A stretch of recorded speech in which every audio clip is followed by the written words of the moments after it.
Es, es una honra, honor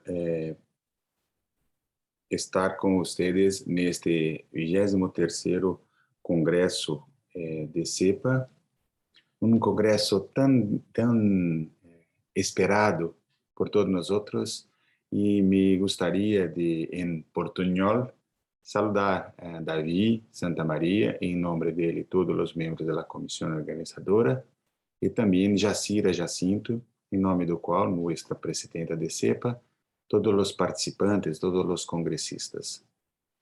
Me parece que este tema que nós temos a abordar é muito importante. Talvez um dos maiores desafios humanos, pelo menos da contemporaneidade, para a sociedade planetária. Mira, vivimos a pandemia que detuve ao mundo. Em el siglo passado, tivemos duas grandes pandemias.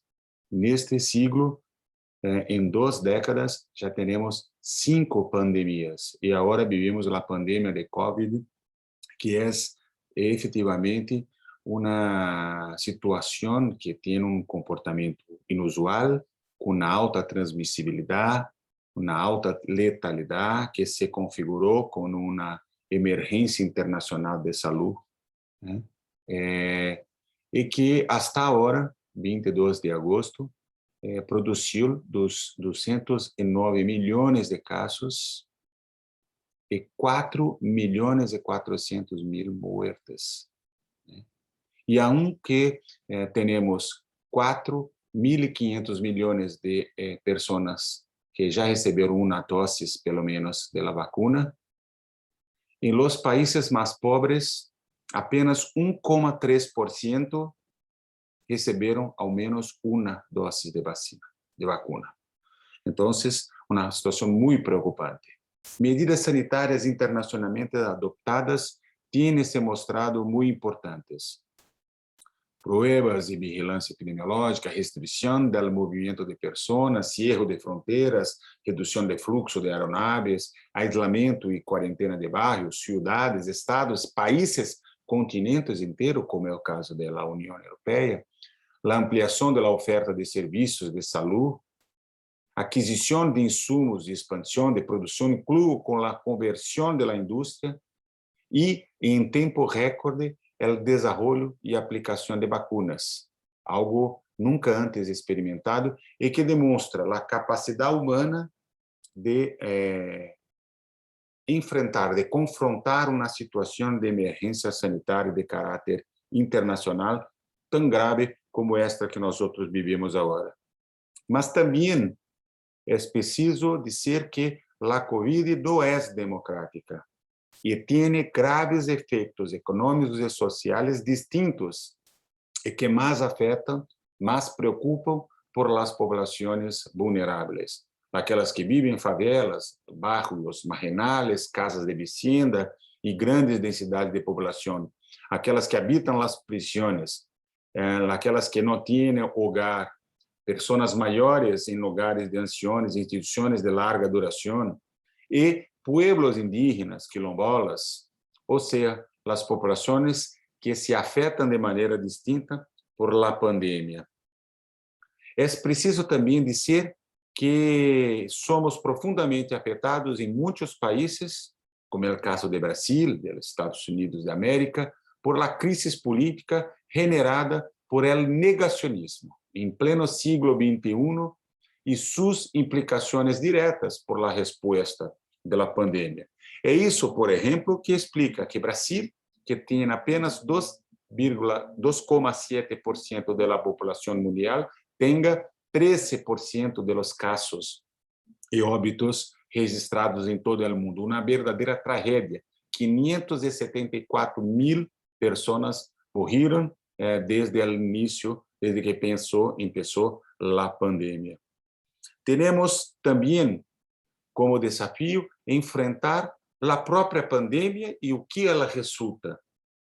Uma pandemia que não se quer se quedar, que produz novas cepas, como agora a Delta, e oleadas de casos.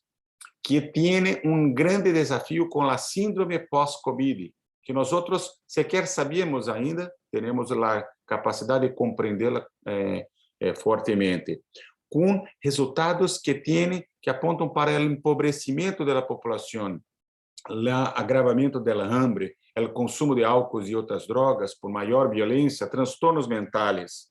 Então, los pergunto, que nos pode dizer o Espiritismo sobre o que estamos vivendo hoje?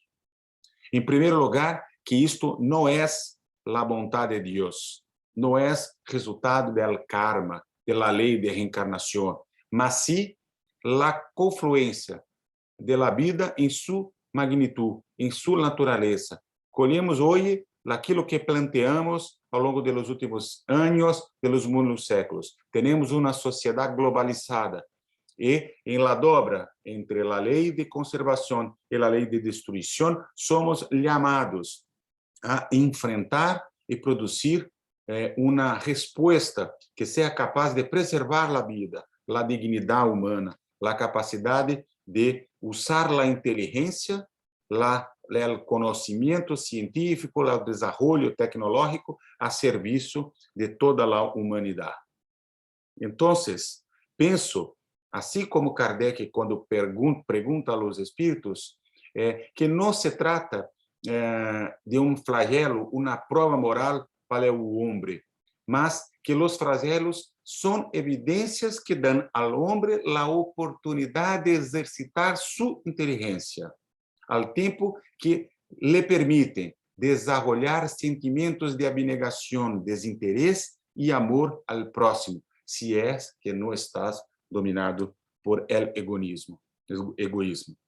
Então, a pandemia tem se portado como uma oportunidade para que repensemos a relação entre o requerido, o necessário e o supérfluo, para repensar os valores da vida, o valor profundo que tem a morte. E é exatamente nesse sentido que vem a grande contribuição, o grande aporte do Espiritismo, que está em sua filosofia, em la visão que aporta ao mundo sobre a existência do espírito, a imortalidade da alma, a reencarnação, a evolução infinita e, num momento em que temos tantas perdas, a educação para a morte. O espiritismo é muito potente, incluso porque aponta que há dois tipos de progresso que se apoiam mutuamente e, sem embargo, não vão de la mão. O progresso intelectual, que vem primeiro e que, de alguma maneira, impulsiona o progresso moral para que ele pueda se concretizar. Somos cada vez mais capazes de fazer escolhas por meio de nosso livre albedrío e temos, ao mesmo tempo, a responsabilidade como espíritos imortais capazes de evoluir. É isso que nos ensina o maestro Allan Kardec. Nascer, morrer, renascer toda a vida, progressar sem cessar, é uma lei da natureza. É fundamental, portanto, que nós outros... Não vejo um app para isso. Você terá que obter um. Perdão.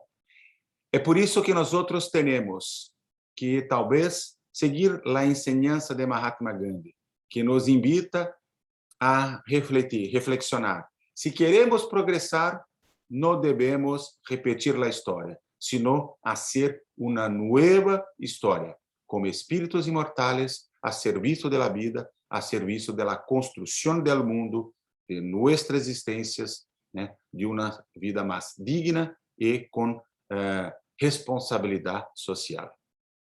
Gracias.